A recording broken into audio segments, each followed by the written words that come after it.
Hi friends, ಎಲ್ರಿಗೂ Akshay Abhay Kannada cartoon ಚಾನಲ್ಗೆ ಸ್ವಾಗತ. ಇಂದಿನಿಂದ ಒಂದು ಹೊಸ ಧಾರಾವಾಹಿಯನ್ನ ಪ್ರಾರಂಭ ಮಾಡ್ತಾ ಇದ್ದೀನಿ. ಧಾರಾವಾಹಿಯ ಹೆಸರು ಅಂಗಳದಲ್ಲಿ ಅರಳಿದ ಹೂವು. ಮೊದಲಿನಂತೆಯೇ ಈ ಧಾರಾವಾಹಿಗೂ ಕೂಡ ನಿಮ್ಮ ಸಹಕಾರ, ಬೆಂಬಲ, ಪ್ರೋತ್ಸಾಹ ಸದಾಕಾಲ ಇರ್ಲಿ ಅಂತ ಕೇಳ್ತಾ ಇಂದಿನ ಎಪಿಸೋಡ್ನ ಪ್ರಾರಂಭ ಮಾಡ್ತಾ ಇದ್ದೀನಿ. ಬನ್ನಿ ನೋಡ್ತಾ ಹೋಗೋಣ.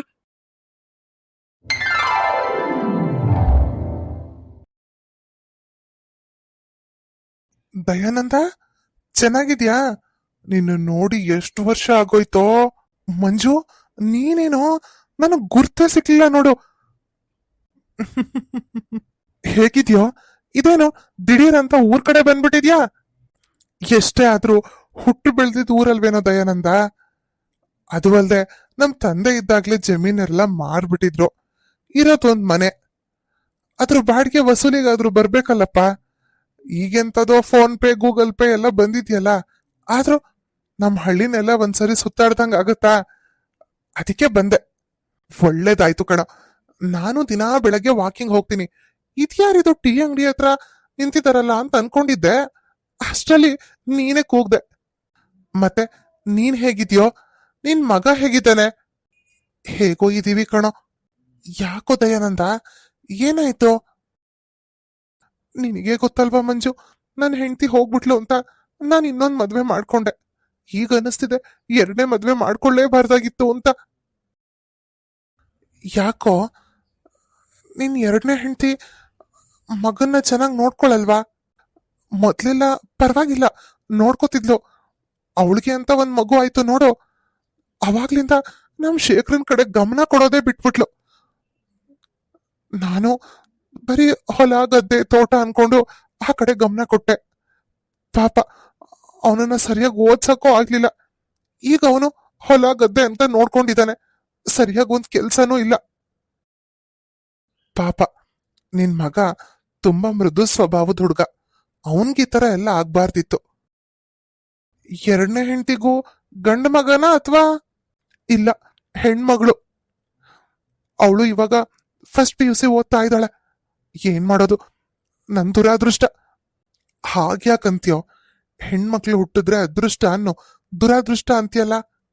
ಅವಳು ಹುಟ್ಟಿದ್ದಕ್ಕಂತ ಇಲ್ಲ ಕಣೋ ಮಂಜು. ನನ್ ಹೆಂಡತಿ ನನಗೆ ಹೆಣ್ಮಗಳು. ಅವಳಗ್ ನಾಳೆ ಮದ್ವೆ ಮಾಡ್ಬೇಕು ಅಂದ್ರೆ ಎಲ್ಲಾನು ಇವಾಗ್ಲಿಂತಾನೆ ಕೂಡಿಡ್ಬೇಕು ಅಂತ ನನ್ ಮಗಂಗ್ ನಾನು ₹1 ಕೊಟ್ರು ಲೆಕ್ಕ ಕೇಳ್ತಾಳೆ ಗೊತ್ತಾ? ನನ್ಗಂತೂ ಸಾಕಾಗೋಗಿದೆ. ಯಾಕಾದ್ರೂ ಇವಳನ್ ಮದ್ವೆ ಮಾಡ್ಕೊಂಡು ಅಂತ ಅನ್ನಿಸ್ಬಿಟ್ಟಿದೆ. ಹೌದಾ? ಅಷ್ಟೊಂದ್ ಗಯ್ಯಾಳಿ ಏನೋ ನಿನ್ ಹೆಂಡತಿ. ಏನೋ ಬರ್ತಾ ಬರ್ತಾ ಈ ತರ ಆಡ್ತಾಳೆ.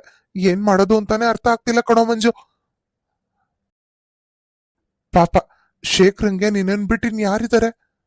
ಪಾಪ, ಅನ್ನ ನೆನ್ಸ್ಕೊಂಡ್ರೆ ನನಗ್ ತುಂಬಾನೇ ಬೇಜಾರಾಗುತ್ತೆ. ಆದ್ರೆ ಏನ್ ಮಾಡೋದು ಹೇಳು? ಇವಳಿಗೆ ಹೆದರ್ಕೊಂಡು ಸುಮ್ನಿರ್ಬೇಕಾಗಿದೆ. ಏನಾದ್ರೂ ಒಂದ್ ಮಾತಾಡಿದ್ರೆ ಸಾಕು, ಅತ್ತು ಕರೆದು ಇಡೀ ಕೇರಿನೇ ಮನೆ ಮುಂದೆ ತಗೊಂಬಂದ್ ನಿಲ್ಸ್ಬಿಡ್ತಾಳೆ. ಒಂದ್ ಕೆಲ್ಸ ಮಾಡು, ನಿನ್ ಮಗಂಗೆ ಮದ್ವೆ ಮಾಡ್ಬಿಡು. ಬರೋ ಹೆಂಡತಿ ಚೆನ್ನಾಗ್ ನೋಡ್ಕೊಳ್ತಾಳೆ, ಇವನು ಅವಳು ಆರಾಮಾಗಿರ್ತಾರೆ. ಆಗಿ ತಂಟೆ ತಾಪತ್ರಯನೇ ಇರಲ್ಲ. ನನಗೂ ಆಸೆ ಏನೋ ಇದೆ, ಆದ್ರೆ ಇವನ್ ಸರಿಯಾಗಿ ಓದಿಲ್ವಲ್ಲ. ಪಾಪ, ಅವನಿಗೆ ಓದಕ್ ಅವಕಾಶನೇ ಸಿಕ್ಲಿಲ್ಲ. ಈಗಿನ ಕಾಲದಲ್ಲಿ ಹುಡುಗಿರೇ ಚೆನ್ನಾಗಿ ಓದ್ಕೊಂಡಿರ್ತಾರೆ ಅಂದ್ಮೇಲೆ ನನ್ ಮಗಂಗೆ ಯಾರು ಹೆಣ್ ಕೊಡಕ್ ಮುಂದೆ ಬರ್ತಾರೆ? ಹಾಗ್ಯಾಕ್ ಅನ್ಕೋತೀಯೋ? ರೈತರು ಯಾವ್ದ್ರಲ್ಲೂ ಕಮ್ಮಿ ಇಲ್ಲ. ಆ ರೀತಿ ನೀನ್ ಯೋಚನೆನೇ ಮಾಡ್ಬೇಡ. ನನಗ್ ಗೊತ್ತಿರೋರೊಬ್ರಿದ್ದಾರೆ. ಅವರು ಅವ್ರ ಮಗಳನ್ನ ಡಿಗ್ರಿವರೆಗೂ ಓದಿಸಿದ್ದಾರೆ. ಬಡವರಾದ್ರೂ ಪರವಾಗಿಲ್ಲ, ಒಳ್ಳೆ ಮನೆತನದವರಾಗಿರ್ಬೇಕು.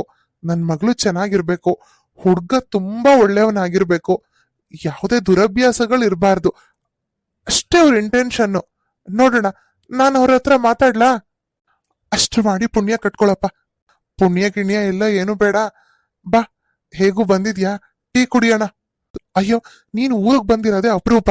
ನಡಿ, ನಮ್ಮನೆಗೆ ಹೋಗೋಣ. ನಡಿ. ನಿನ್ ಹೆಂಡ್ತಿನೂ ನೋಡ್ದಂಗಾಗುತ್ತೆ, ನಿನ್ ಮಗಳು ನಿನ್ ಮಗ ಎಲ್ರನ್ನೂ ಮಾತಾಡ್ಸ್ದಂಗ ಆಗತ್ತೆ.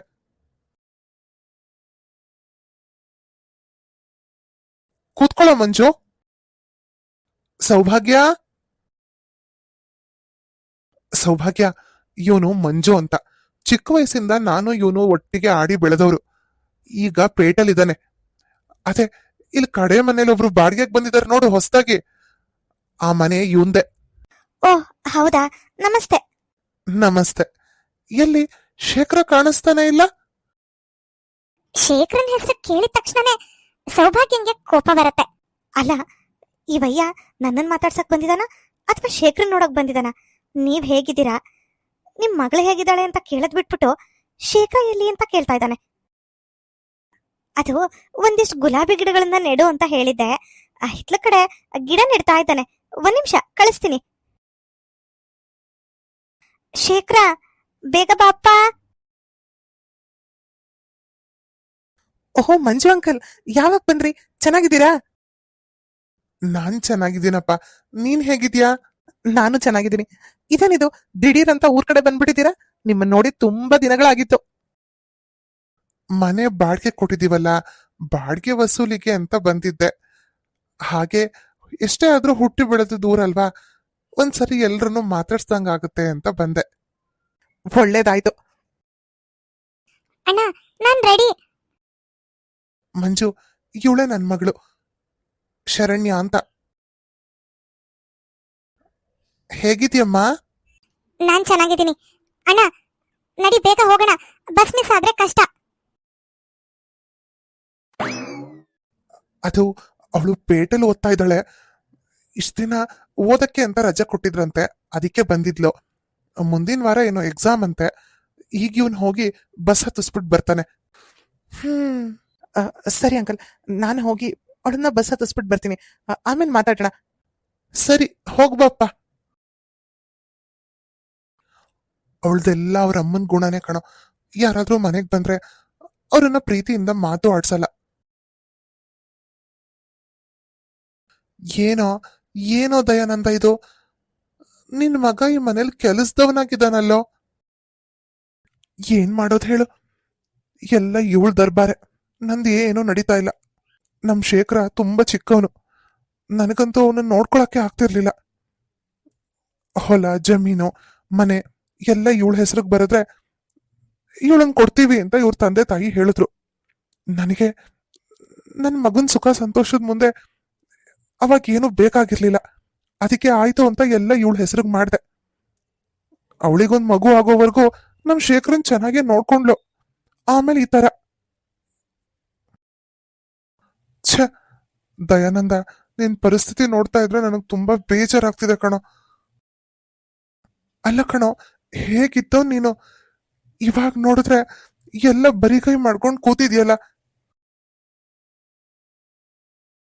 ಸೌಭಾಗ್ಯಂಗೆ ತನ್ ಗಂಡ ಹಾಗೆ ತನ್ ಗಂಡನ್ ಫ್ರೆಂಡ್ ಮಾತಾಡ್ತಿರೋದೆಲ್ಲ ಕೇಳಿಸ್ತಾ ಇರತ್ತೆ. ನಿಧಾನಕ್ ಮಾತಾಡೋ. ನಾನೇನಾದ್ರೂ ಎಲ್ಲ ವಿಚಾರ ನಿನ್ನ ಹತ್ರ ಹೇಳಿದೀನಿ ಅಂತ ಗೊತ್ತಾದ್ರೆ ನನ್ನೇ ಮನೆಯಿಂದ ಆಚೆ ಹಾಕ್ಬಿಡ್ತಾಳ ಅವಳು. ಸೌಭಾಗ್ಯ, ಟೀ ತಗೊಂಡ್ ಬಾ. ಟೀ ಬೇಕಂತೆ? ಟೀ ಮಾಡ್ತೀನಿ. ಈಗ ನನಗೆ ಟೀ ಮಾಡಕ್ಕೆಲ್ಲ ಪುರ್ಸೊತ್ತಿಲ್ಲ, ಬೇಕಿದ್ರೆ ನೀವೇ ಬಂದ್ ಮಾಡ್ಕೊಳ್ಳಿ. ದಯಾನಂದ, ನಾನೇನ್ ಬರ್ತೀನಿ ಕಣೋ. ನೀನೇ ಯಾವಾಗ್ಲಾದ್ರೂ ಪೇಟೆಗ್ ಬಾ, ಅಲ್ಲೇ ಆರಾಮಾಗಿ ಮಾತಾಡೋಣ. ಮಂಜು, ಏನು ಏನೋ ಶೇಖರನ್ನ ನಾನ್ ಚೆನ್ನಾಗಿ ನೋಡ್ಕೊಳ್ತಾನೆ ಇಲ್ಲ ಅನ್ನೋ ತರ ಮಾತಾಡ್ತಿದ್ರಿ. ಇರೋದನ್ನೇ ತಾನೇ ಹೇಳಿರೋದು, ಇಲ್ದೇ ಇರೋದನ್ನೇನು ಹೇಳಿಲ್ವಲ್ಲ, ಬಿಡು. ಓಹೋ, ನಿಮ್ ಮಗ ಸಣ್ಣವನಿದ್ದಾಗ ನಿಮ್ ಫ್ರೆಂಡೇ ಬಂದು ಎಲ್ಲಾನು ನೋಡ್ಕೊಂಡಿದ್ರಾ? ಇಲ್ಲ ತಾನೆ? ನಿಮ್ ಮುಷ್ಟಿ ನೋಡಿ ಯಾರು ನಿಮ್ಮನ್ ಮದ್ವೆ ಮಾಡ್ಕೊಳಕ್ಕೆ ಮುಂದೆ ಬಂದಿರ್ಲಿಲ್ಲ. ಏನೋ ನಮ್ಮಪ್ಪ ಅಮ್ಮ ಎರಡನೇ ಮದ್ವೆ ಆದ್ರೂ ಪರವಾಗಿಲ್ಲ, ಆಸ್ತಿ ಗೀಸ್ತಿ ಎಲ್ಲ ಜೋರಾಗಿದೆ ಅಂತ ನನ್ನನ್ನ ನಿಮಗ್ ಕಟ್ಟಿದ್ರು. ಇಲ್ಲ ಅಂದಿದ್ರೆ ಮಾಡ್ಕೊಂಡಿದ್ದೆ ದೊಡ್ಡ ತಪ್ಪಾಯ್ತು. ಗೊಣ ಅಂದಿದ್ ಸಾಕು. ನಾನು ಸ್ನಾನಕ್ ಹೋಗ್ತಾ ಇದ್ದೀನಿ. ಬರೋ ಅಷ್ಟೊತ್ತಿಗೆ ನನ್ಗೂ ಸೇರಿಸಿ ಟೀ ಮಾಡಿಡಿ. ಅಪ್ಪ, ಮಂಜು ಅಂಕಲ್ ಹೊಟ್ಟೋದ್ರ? ಇಷ್ಟು ವರ್ಷ ಆದ್ರೂ ಮನೆಗ್ ಬಂದವ್ರ ಹತ್ರ ಹೇಗ್ ನಡ್ಕೋಬೇಕು ಅನ್ನೋದು ಗೊತ್ತಿಲ್ಲ ಇವಳಿಗೆ. ಟೀ ಮಾಡ್ಕೊಂಡ್ ಬಾರೆ ಅಂದ್ರೆ ನನಗ್ ಟೀ ಮಾಡಕ್ ಇವಾಗ ಪುರ್ಸೊತ್ತಿಲ್ಲ ಅಂದ್ಲು. ಪಾಪ ಅವನಿಗೆ ಬೇಜಾರಾಯ್ತು, ಎದ್ದು ಹೋದ. ಹೌದಾ? ಅವನು ಎಷ್ಟು ಬೇಜಾರ್ ಮಾಡ್ಕೊಂಡ ಗೊತ್ತಾ? ಶೇಖರನ್ ನೋಡಿದ್ರೆ ನನಗೆ ತುಂಬಾ ಬೇಜಾರಾಗುತ್ತೆ ಕಣೋ ಅಂತ ಹೇಳ್ದ. ಉಣ್ಕೊಂಡ್ ತಿನ್ಕೊಂಡ್ ಪೋಲಿ ಅಲಿತಿರೋರ್ನ ನೋಡಿದ್ರೆ ಬೇಜಾರಾಗದೆ ಇನ್ನೇನಾಗುತ್ತೆ? ಯಾರ್ಗ್ ಹೇಳ್ತಿದ್ಯಾ ಪೋಲಿ ಅಲಿತಿರೋನು ಅಂತ? ಅವನ್ ಹಗಲು ರಾತ್ರಿ ಜಮೀನಲ್ಲಿ ಕಷ್ಟಪಟ್ರೇನೆ ನಮಗ್ ತಿನ್ನಕ್ಕೆ. ಅದನ್ನ ನೆನ್ಪಲ್ಲಿಟ್ಕೊ. ನಿನ್ ಮಗಳನ್ನ ನೀನು ಪೇಟೆಲೆ ಓದಿಸ್ಬೇಕು ಅಂತ ಹಠ ಮಾಡಿದ್ಯಲ್ಲ, ಅದಕ್ಕೆಲ್ಲ ಸಹಾಯ ಮಾಡ್ತಿರೋನೆ ಅವನು. ಮಾಡಕ್ಕಾಗ್ಲಿಲ್ಲ ಅಂದ್ರೆ ಮನೇಲಿ ಕುತ್ಕೊಳ್ಳಿ ಬಿಡಿ, ನಾನ್ ಯಾರ ಕೈಲಾದ್ರೂ ಮಾಡಿಸ್ತೀನಿ. ಹೇಗಿದ್ರು ಎಲ್ಲ ಆಸ್ತಿನೂ ನನ್ನ ಹೆಸರಲ್ಲೇ ಇರೋದು. ನೀವ್ ಅಪ್ಪ ಮಗ ಈ ಮನೆಯಿಂದ ಹೊರಡ್ತಾ ಇರಿ ಅಷ್ಟೇ. ಅಪ್ಪ, ನೀವೇನು ಮಾತಾಡಕ್ ಹೋಗ್ಬೇಡಿ, ದಯವಿಟ್ಟು ಸುಮ್ನಿರಿ. ಶೇಖರ, ಇವಳಿನ ತನ್ ಮಗನ್ ತರ ನೋಡ್ಕೋತಾಳೆ ಅಂತ ಅನ್ಕೊಂಡು ನಾನು ಇಷ್ಟೆಲ್ಲ ಮಾಡ್ದೆ. ಅದೇ ನನ್ ದೊಡ್ಡ ತಪ್ಪಾಗಿದ್ದಪ್ಪ. ಅಪ್ಪ, ದಯವಿಟ್ಟು ನೀವು ಬೇಜಾರ್ ಮಾಡ್ಕೋಬೇಡಿ. ಶುರುವಾಯ್ತು ಇವರಿಬ್ರು ಡ್ರಾಮಾ. ನೋಡು, ನಾನೇನು ಬೇಜಾರ್ ಮಾಡ್ಕೊಳ್ಳೋದು ಅವಳಿಗೆ ಡ್ರಾಮಾ ಅನ್ಸುತ್ತೆ. ಹೋಗ್ಲಿ ಬಿಡಪ್ಪ, ಇವತ್ತಲ್ಲ ನಾಳೆ ಚಿಕ್ಕಮ್ಮಂಗೆ ಎಲ್ಲ ಅರ್ಥ ಆಗುತ್ತೆ. ಏನ್ ಅರ್ಥ ಆಗುತ್ತೋ ಏನೋ, ಇಷ್ಟು ವರ್ಷ ಅರ್ಥ ಆಗ್ತಾ ಇರೋದು ಈಗ ಅರ್ಥ ಆಗುತ್ತೆ ಅಂತ ನನಗಂತೂ ನಂಬಿಕೆ ಇಲ್ಲ. ಪಾಪ, ಈಗ ದಯಾನಂದ್ಗೆ ತಾನು 2ನೇ ಮದ್ವೆ ಮಾಡ್ಕೊಂಡು ತಪ್ಪು ಮಾಡ್ಬಿಟ್ಟೆ ಅಂತ ಅನ್ನಿಸ್ತಾ ಇರತ್ತೆ. ತನ್ನ ಮಗಂಗೆ ಮದ್ವೆ ಮಾಡ್ಬೇಕು ಅನ್ನೋ ಆಸೆನೂ ಇರುತ್ತೆ. ಆದ್ರೆ ತನ್ನ ಹೆಂಡತಿ ಈ ರೀತಿ ಎಲ್ಲ ಆಡೋದ್ ನೋಡಿ ಹೇಗಪ್ಪ ಅನ್ನೋ ಯೋಚನೆ ಇರುತ್ತೆ. ಈ ಧಾರಾವಾಹಿ ಮುಂದೇನಾಗತ್ತೆ ಅನ್ನೋದನ್ನ ನೆಕ್ಸ್ಟ್ ಎಪಿಸೋಡ್ ನಲ್ಲಿ ನೋಡೋಣ. ಈ ಎಪಿಸೋಡ್ ನಿಮ್ಗೆ ಸ್ವಲ್ಪನಾದ್ರೂ ಇಷ್ಟ ಆಗಿದ್ರೆ ಪ್ಲೀಸ್ ನಮ್ಮ ಚಾನಲ್ನ ಸಬ್ಸ್ಕ್ರೈಬ್ ಮಾಡಿ, ಹಾಗೆ ಲೈಕ್ ಮಾಡಿ, ಶೇರ್ ಮಾಡಿ, ಕಮೆಂಟ್ ಮಾಡಿ. ಇನ್ನೂ ಯಾರು ಸಬ್ಸ್ಕ್ರೈಬ್ ಮಾಡ್ಕೊಳ್ದೆ ನಮ್ಮ ಚಾನಲ್ನ ನೋಡ್ತಾ ಇದ್ದೀರಾ ಅವರೆಲ್ಲರೂ ಸಬ್ಸ್ಕ್ರೈಬ್ ಮಾಡ್ಕೊಳ್ಳಿ ಅಂತ ಹೇಳ್ತಾ ಇಂದಿನ ಎಪಿಸೋಡ್ನ ಮುಗಿಸ್ತಾ ಇದ್ದೀನಿ. ನೆಕ್ಸ್ಟ್ ಎಪಿಸೋಡ್ನಲ್ಲಿ ಸಿಗೋಣ. By friends.